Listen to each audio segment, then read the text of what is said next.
इस वक्त की बड़ी खबर आपको बता दें, जम्मू कश्मीर से ये बड़ी खबर है।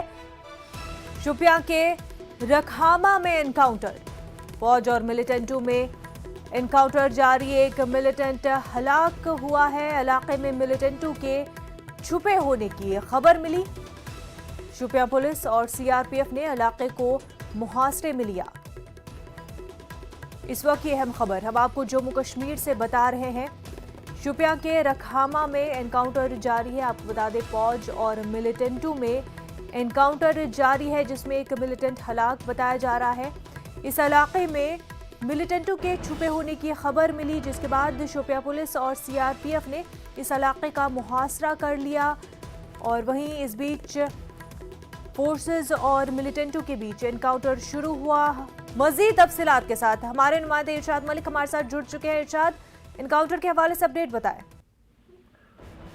मुनज़्ज़ा जिला हेडक्वार्टर शोपियान से 12 किलोमीटर दूर जो गांव है, वहां पे आज सुबह जो मिलिटेंटों की छुपने होने की खबर मिली थी फौज को, और वहां पे 34 आरआर और सीआरपीएफ ने पूरे गांव को अपने मुहासरे में लिया। और वहां पे जो एक मिलिटेंट मौजूद था, उसने वहां से निकलने की कोशिश की है, लेकिन फौज जो पहले से ही वहां पे तैनात थी और हर तरफ उस पूरे गांव को घेराव में लिया था, तो वो उसकी जो भागने की कोशिश थी वो नाकाम जी। जो फौज को कि एक मिलिटेंट वहां पे मौजूद था, उस मिलिटेंट को ये कहा गया कि वो सरेंडर करे, लेकिन उससे ऑफर उसको मिली थी, उसको नकारा, निकलने की कोशिश की। और वो सुबह ही पहले ही वहां पे कुछ फायर उन्होंने खोले थे आर्मी पर, तो फिर वहां पे मौजूद जो फौज थी उन्होंने उसको वहीं पे मार गिराया। इलाके में इस वक्त क्या कुछ सूरत हाल है इरशाद? मुनज़्ज़ा अभी जो है सर्च ऑपरेशन जारी है। इंटरनेट सुबह ही वहां पे बंद कर दिया गया है ताकि जो ऑपरेशन है उसमें किसी तरह की खलल न पड़ जाए। तो फिलहाल जो है अभी ऑपरेशन जारी है। बिल्कुल इरशाद, बेहद शुक्रिया तफसीलात के लिए। जम्मू कश्मीर से आपको ये बड़ी खबर बता रहे हैं, जहां पर शोपियां में एनकाउंटर जारी है। रखामा में ये सर्च ऑपरेशन अंजाम दिया गया। आगे बढ़ते हैं। गोरखपुर में पुलिस की बर्बरियत का मामला अभी खत्म नहीं हुआ था कि एक और कत्ल का मामला सामने आया है। गोरखपुर के मॉडल शॉप की कैंटीन में कई गुंडों ने पैसे की लेन देन के तनाजे में कैंटीन मुलाजिम मनीष प्रजापति को जमकर पीटा। बाद में इलाज के दौरान उसकी मौत वाक़ई हो गई। सीसीटीवी में पूरी वारदात कैद हो गई है। नशे में धुत गुंडों ने डीएवी डिग्री कॉलेज के साबिक तालिब इल्म का नाम लेकर मनीष प्रजापति की लाठी डंडू से पिटाई की। वारदात के बाद तमाम मुजरिमीन मौके से फरार हो गए। पूरा मामला इसी रामगढ़ ताल थाने इलाके का है, जहां पर कानपुर के ताजिर मनीष गुप्ता की पिटाई के बाद मौत हो गई थी। फिलहाल पुलिस ने मुजरिमीन की तलाश शुरू कर दी है।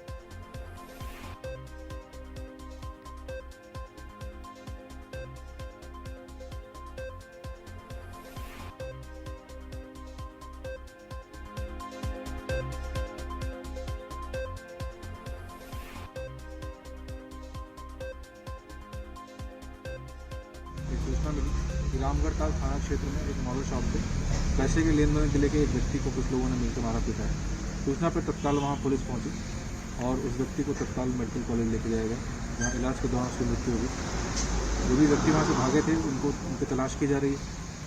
अलग अलग टीमें बनाई गई हैं और सीसीटीवी फुटेज खंगाले जा रहे हैं। SWAT और सर्वेलेंस की टीम लगाई गई है और फोरेंसिक वाली टीम घटनास्थल पर आकर साइंटिफिक एविडेंस कलेक्ट कर ली। जल्द ही इस घटना को कायद करने वाले लोगों को पकड़ा जाएगा और उन पर वैधानिक कार्रवाई की जाएगी।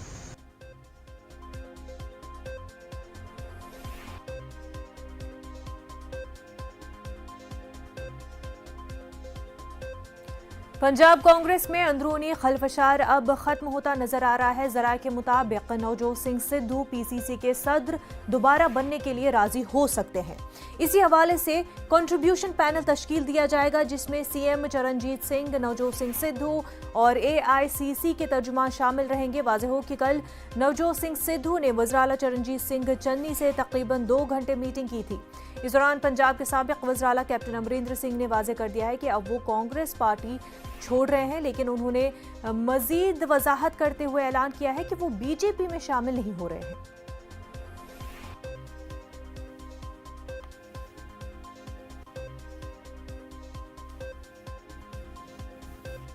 पंजाब कांग्रेस में घमासान काफी अरसे से लगातार जारी रहा है। इस बीच ये माना जा रहा है कि शायद अब पंजाब कांग्रेस में खलफशार कम हो। हमारे साथ हमारे नुमाइंदे रवि सिसोदिया जुड़ चुके हैं। रवि, क्या वाकई पंजाब कांग्रेस में अब हालात बेहतर हो सकते हैं? देखिए, कल जो बैठक हुई थी मुख्यमंत्री और नवजोत सिंह सिद्धू के बीच में चंडीगढ़ में, उस बैठक के बाद हालात ऐसे मिल रहे हैं कि एक सुलह का फॉर्मूला तैयार किया गया है। जो सुलह का फॉर्मूला है उसमें अधिकारियों को बदले जाने को लेकर कमेटी का गठन किया जाएगा और उसके बाद कमेटी उस पर फैसला लेगी, क्योंकि नवजोत सिंह सिद्धू की तरफ से जो शिकायत दर्ज कराई गई थी उसमें कहा गया था कि अधिकारी मुख्यमंत्री ने बनाए थे और ऐसे में उन लोगों की राय नहीं ली गई। तो इसी बाबत कल बैठक हुई थी। इस बैठक में इस बात को लेकर सहमति बनी है कि एक कमेटी का गठन किया जाए और जो अधिकारी हैं, जिन अधिकारियों के नाम पे आपत्ति थी, उनको लेकर विचार किया जाएगा। दूसरी तरफ जो मंत्रियों के बदले जाने का सवाल था, उस पर सूत्र ये बता रहे हैं कि मंत्रियों के बदले जाने को लेकर सरकार झुकती हुई नहीं दिख रही है, उस पर किसी भी तरह की कोई सुलह नहीं बना है। हालांकि सूत्रों ने ये बताया है कांग्रेस आलाकमान की तरफ से कि आने वाले 3-4 दिनों में जो दोनों के बीच जो खींचतान चल रही है, नवजोत सिंह सिद्धू और मुख्यमंत्री के बीच की जो खींचतान, जो उन्होंने इस्तीफा दिया है, उस पर 4-5 दिनों के अंदर फैसला लिया जा सकता है। जी रवि, हालांकि इससे पहले भी अमरेंद्र सिंह जब वज़ीर आला थे, उनके साथ भी नवजोत सिंह सिद्धू की नहीं बन रही थी। ये बताएं कि हालांकि अमरेंद्र सिंह ने वाजे कर दिया है कि वो कांग्रेस में नहीं रहना चाहते, पर क्या अब अगर नवजोत सिंह सिद्धू के साथ मामला सही हो रहा है, क्या अमरेंद्र सिंह को भी मनाने की कोशिश होगी कांग्रेस की? देखिए, जहां तक कैप्टन अमरिंदर सिंह का सवाल है, कैप्टन अमरिंदर सिंह ने कल स्पष्ट कर दिया था कि उनके रास्ते अलग हैं, वो कांग्रेस छोड़ेंगे। और जब उनकी मुलाकात अमित शाह से हुई थी, उसके बाद से कांग्रेस की तरफ से कोई प्रयास नहीं किए जा रहे हैं कि उनको मनाया जाए। जहां तक नवजोत सिंह सिद्धू का सवाल है, नवजोत सिंह सिद्धू के मामले को लेकर भी कांग्रेस हाईकमान ने ये स्पष्ट कर दिया था कि नवजोत सिंह सिद्धू को मनाने के लिए हाईकमान की तरफ से प्रयास नहीं किए जाएंगे। जो स्थायी यूनिट है, जो स्टेट लीडरशिप है, वही बात करेगी। और यही वजह है कि नवजोत सिंह सिद्धू के जो तेवर है वो नरम पड़े थे। कल उन्होंने मुलाकात की थी मुख्यमंत्री से, अपनी बातें वहां पे रखी थी। जहां तक कैप्टन अमरिंदर सिंह का सवाल है, कैप्टन अमरिंदर सिंह को लेकर स्पष्ट हो गया कि पार्टी की तरफ से कोई मनाने का प्रयास नहीं होंगे, क्योंकि कैप्टन अमरिंदर सिंह ने खुद ही स्पष्ट कर दिया है कि वो अब कांग्रेस में नहीं रहेंगे, जल्द ही वो कांग्रेस छोड़ने वाले हैं। तो ये जाहिर है कि उनको मनाने की कोशिश नहीं होंगी। और जहां तक नवजोत सिंह सिद्धू का सवाल है, नवजोत सिंह सिद्धू को लेकर पहले ही स्पष्ट कर दिया गया कि जो स्टेट लीडरशिप है वही उनसे बातचीत करेगी। जी तो रवि, जो हाईकमान का अभी रवैया सामने आ रहा है पंजाब कांग्रेस की राइवलरीज को लेकर के, तो एक तरफ ये इशारा भी कि आप पार्टी से बड़े नहीं है, जो नवजोत सिंह सिद्धू खुद को दिखाने की कोशिश कर रहे थे। बिल्कुल, जिस तरह के हालात बने थे और उसके बाद जो हाईकमान का रुख था, वो इसी तरफ इशारा कर रहा था कि कोई भी नेता पार्टी से बड़ा नहीं है। अगर आपको पार्टी में रहना है तो पार्टी की लाइन है उसको मानना पड़ेगा। और यही वजह है कि जब उन्होंने अपने बागी तेवर अपनाए थे, तो पहले माना जा रहा था कि जो प्रभारी हैं हरीश रावत, वो चंडीगढ़ जाएंगे, उनसे मुलाकात करें, उनकी बातों को सुनेंगे। लेकिन आलाकमान के कड़े रुख के बाद हरीश रावत ने अपना प्रोग्राम कैंसिल किया था, वो चंडीगढ़ नहीं गए। और स्पष्ट किया गया था कि जो लोकल यूनिट है, जो लीडरशिप है, स्टेट लीडरशिप, वही उनसे बातचीत करेगी। उसके बाद कहीं ना कहीं नवजोत सिद्धू के तेवर नरम पड़े और उसके बाद उन्होंने खुद ही कहा कि वो मुलाकात करेंगे मुख्यमंत्री से। उनकी कल बैठक हुई और उसमें ये भी बताया गया कि जो सुलह का फॉर्मूला तय किया गया है कि जिन अधिकारियों को लेकर उन्होंने आपत्ति दर्ज कराई थी, उन अधिकारियों पर बातचीत करने के लिए कमेटी का गठन किया जाएगा। जी बिल्कुल रवि, बेहद शुक्रिया आपका तमाम तफसीलात के लिए। आगे बढ़ते हैं। पेट्रोल और डीजल की कीमतों में आज फिर इजाफा हुआ है। सरकारी तेल कंपनियों ने आज पेट्रोल की कीमतों में फिर इजाफा किया है। इसके साथ डीजल की कीमतों में भी मुसलसल इजाफा हो रहा है। पेट्रोल फी लीटर तकरीबन 25 पैसे, वहीं डीजल फी लीटर 30 पैसे महंगा हो गया है। दारुल हुकूमत दिल्ली में आज पेट्रोल की कीमत फी लीटर तकरीबन 102 रुपए है, वहीं डीजल की कीमत 90 रुपए 17 पैसे है, जबकि मुंबई में 107 रुपए फी लीटर पेट्रोल फरोख्त हो रहा है।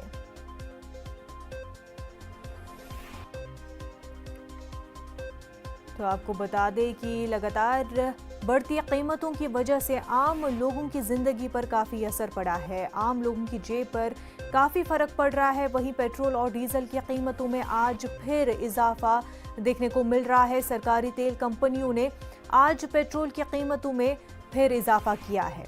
आपको बता दें कि डीजल की कीमतों में मुसलसल इजाफा हो रहा है। पेट्रोल फी लीटर तकरीबन 25 पैसे और अगर हम डीजल की बात करें तो डीजल फी लीटर 30 पैसे महंगा हो गया है। दिल्ली की अगर हम बात करें तो आज दिल्ली में पेट्रोल फी लीटर तकरीबन 102 रुपए हो गया है। हमारे साथ हमारे नुमाइंदे विनीत जुड़ चुके हैं दिल्ली से। विनीत, लगातार बढ़ती कीमतों की वजह से आम लोगों की मुश्किलें जो है वो बढ़ती जा रही है। जी निश्चित तौर पर मुनज़्ज़म, मैं आपको बताना चाहूंगा कि जिस तरह से पेट्रोल और डीजल की कीमतें जो है वो लगातार बढ़ रही है, कहीं ना कहीं इसका असर जो है वो आम आदमी पर पड़ता है, क्योंकि पेट्रोल और डीजल न सिर्फ प्रत्यक्ष तौर पर लोगों से जुड़ा हुआ है बल्कि अप्रत्यक्ष तौर पर भी जुड़ा हुआ है, क्योंकि ट्रांसपोर्टेशन में पेट्रोल की और डीजल की बहुत महत्वपूर्ण भूमिका रहती है। इसके साथ ही साथ मुनज़्ज़म, मैं आपको यह भी बताना चाहूंगा कि जिस तरह से सरकार ने पेट्रोल और डीजल की कीमत को डीरेगुलेट कर दिया है, अब मार्केट फोर्स यह तय करती है कि आखिरकार पेट्रोल और डीजल की क्या कीमत रहेगी। उसी का हम असर देख रहे हैं कि भाई ये जो पेट्रोल और डीजल की कीमत जो है वो लगातार बढ़ रही है। मैं आपको बताना चाहूंगा कि हालांकि लगभग 20 दिनों तक हमने पेट्रोल और डीजल की कीमतों में स्थिरता देखी थी और कहीं ना कहीं कुछ पैसों की गिरावट भी हमने देखी थी, लेकिन एक बार फिर से जिस तरह से अंतर्राष्ट्रीय माहौल बना है और अंतर्राष्ट्रीय बाजार में कच्चे तेल की कीमत में बढ़ोतरी हुई है, उसके बाद पेट्रोल और डीजल की कीमत जो है वो लगातार बढ़ रही है। इसके साथ ही साथ मैं आपको बताना चाहूंगा, इसके साथ ही साथ एक चीज जो और लगातार बढ़ रही है, कई स्टेक होल्डर्स जो है वो मांग कर रहे हैं कि पेट्रोल और डीजल को जीएसटी के दायरे में लाया जाए। हालांकि मैं इसको लेकर के केंद्र सरकार और राज्य सरकार जो है वो उसमें पूरी तरह से सहमति नहीं बन पाई है, क्योंकि राज्यों का एक बड़ा हिस्सा या फिर केंद्र में का एक बड़ा हिस्सा जो राजस्व का होता है, टैक्स का होता है, वो पेट्रोल और डीजल से आता है, जिससे सरकार का कहना है कि इससे विकास की बात जो है वो चलती है। बिल्कुल विनीत, बेहद शुक्रिया आपका। कोरोना वबा के दौरान बाहमी इमदाद और इन्हिसार का जज्बा मुस्तहकम हुआ है। मुल्क इस वबा से मुतहिद होकर मुकाबला कर रहा है। टीकाकारी के ऐलान के बाद हम बेहतर ताउन करें, जिससे हम कोरोना को मात देने की जानिब कदम बढ़ा सके। नेटवर्क 18 इस मुहिम में हर कदम पर आपके साथ रहेगा। जब तक सभी महफूज नहीं होते तब तक कोई भी महफूज नहीं होगा। इसी सोच की बुनियाद पर हमारी मुहिम संजीवनी का मकसद ये यकीनी बनाना है कि वैक्सीन पाना सभी हिंदुस्तानियों का हक है।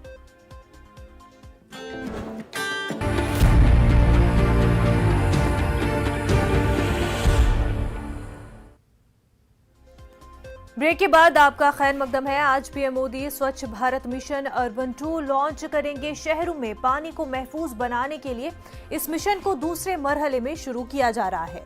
वजीर आजम आज जल जिंदगी मिशन और अमृत 2 का भी आगाज करेंगे। इस मिशन के जरिए शहरों में पानी के मसाइल का हल और फराहमी को यकीनी बनाने के लिए नई कोशिशों का आगाज होगा। दिल्ली में 5 अक्टूबर को इस सिलसिले में आजादी का अमृत महोत्सव प्रोग्राम मुनक्किद किया जाएगा। वाज़ेह है कि पीएम मोदी ने अमेरिका दौरे के बाद नदियों और कुदरती वसाइल की हिफाजत पर जोर दिया था, साथ ही पानी के मसाइल के हल की कोशिश की बात की थी।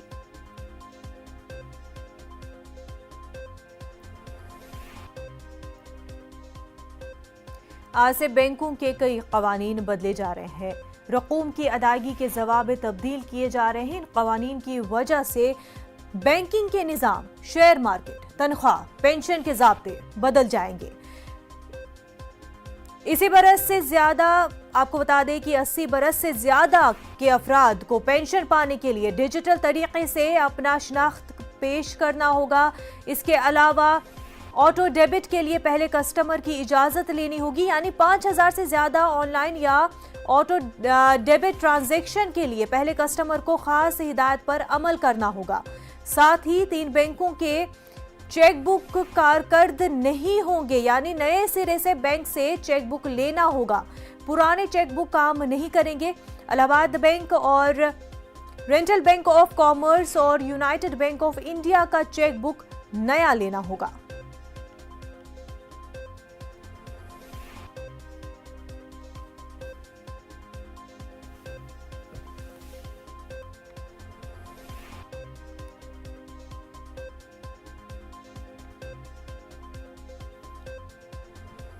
मध्य प्रदेश के भिंड में भयानक सड़क हादसा पेश आया है, जहां ग्वालियर से बरेली जा रही बस की डिंपर से जबरदस्त टक्कर हो गई है।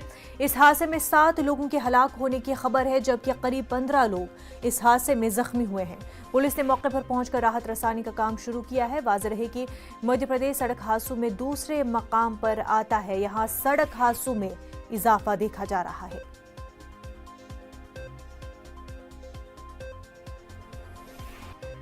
हमारे नुमाइंदे अनिल शर्मा इस वक्त हमारे साथ जुड़ चुके हैं। अनिल, ये बताएं कि रेस्क्यू ऑपरेशन के हवाले से क्या अपडेट है और साथ ही साथ ये कि जो जख्मी हुए हैं उनकी हालत कैसी है? जी, मैं बता दूं, ये सुबह 6:30 बजे करीब हादसा है। मध्य प्रदेश के ग्वालियर से बस बरेली उत्तर प्रदेश जा रही थी। सामने से तेज गति से आ रहे डंपर चालक ने बस में टक्कर मार दी, जिसके 7 लोगों की मौके पर ही दर्दनाक मौत हो गई थी, जिसमें एक महिला भी शामिल थी। इसमें 15 यात्रियों घायल होने की खबर है, जिसमें 3 लोगों की गंभीर हालत बताई गई है, जिन्हें इलाज के लिए ग्वालियर रेफर किया गया है। शेष घायलों का उपचार बहुत उपचार केंद्र में चल रहा है। मौके पर कलेक्टर, एसपी के अलावा भारी पुलिस बल मौजूद है, जिन्होंने रेस्क्यू कर सभी को अस्पताल भिजवाया है। और पुलिस सबसे पहले जो मृतक हैं उनके परिजनों और घायलों के परिजनों को सूचना देने का प्रयास कर रही है और सभी के परिजनों को सूचना करने के लिए मोबाइल नंबरों का पता लगाया जा रहा है। जी अनिल, बेहद शुक्रिया आपका।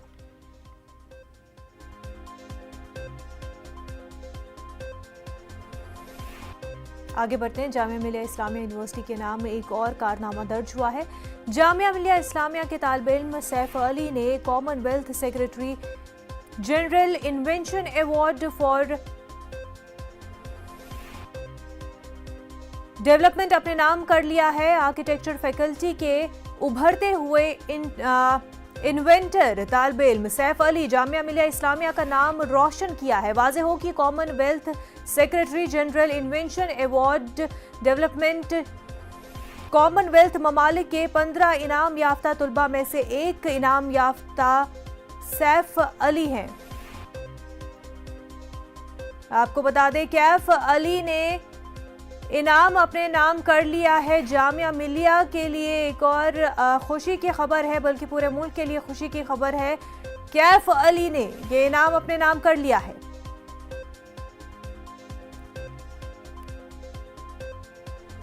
तो आपको बता दें कि जामिया मिलिया इस्लामिया यूनिवर्सिटी के नाम एक और कारनामा दर्ज हो गया है।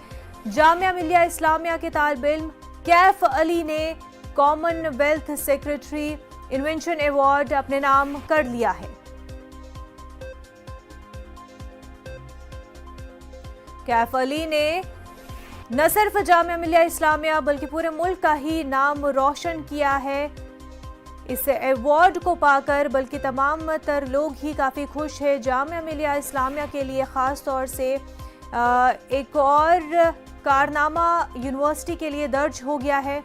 कैफ अली ने ये कारनामा कर दिखाया है।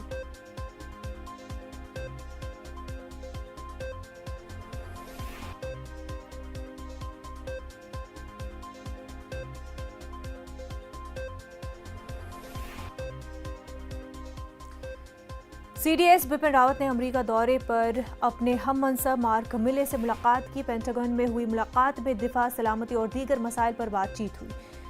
चीफ ऑफ जॉइंट स्टाफ के दफ्तर ने अपने जारी करदा बयान में कहा कि आला क़यादत ट्रेनिंग में ताउन और दोनों मुल्कों की अफवाज के मुख्तलिफ माहौल में काम करने के ज़्यादा से ज़्यादा मौक़े पैदा करने पर रजामंद है। ख्याल रहे कि हिंद अमेरिका आज़ादाना और खुले इंडो पैसिफिक की हिमायत करते हैं।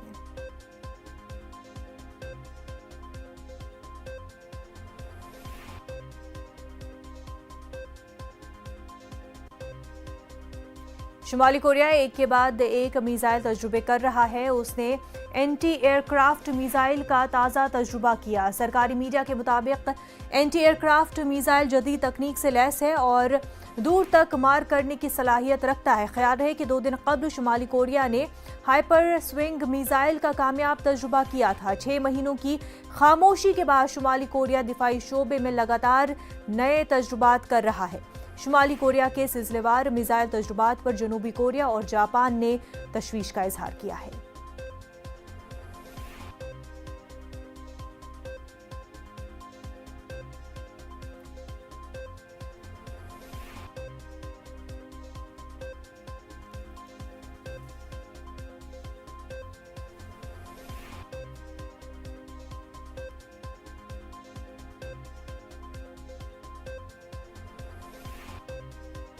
क्या सैनिटाइजर नुकसानदेह है? क्या टीके आपके डीएनए को मुतासिर करते हैं?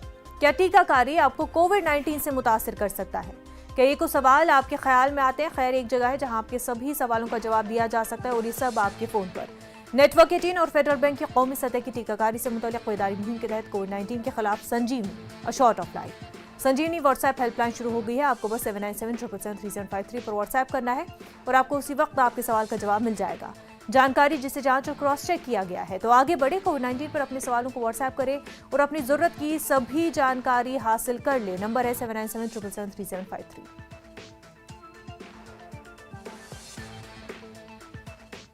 आज की ताजा खबर में फिलहाल इतना ही। हमें दीजिए इजाजत। आदाब।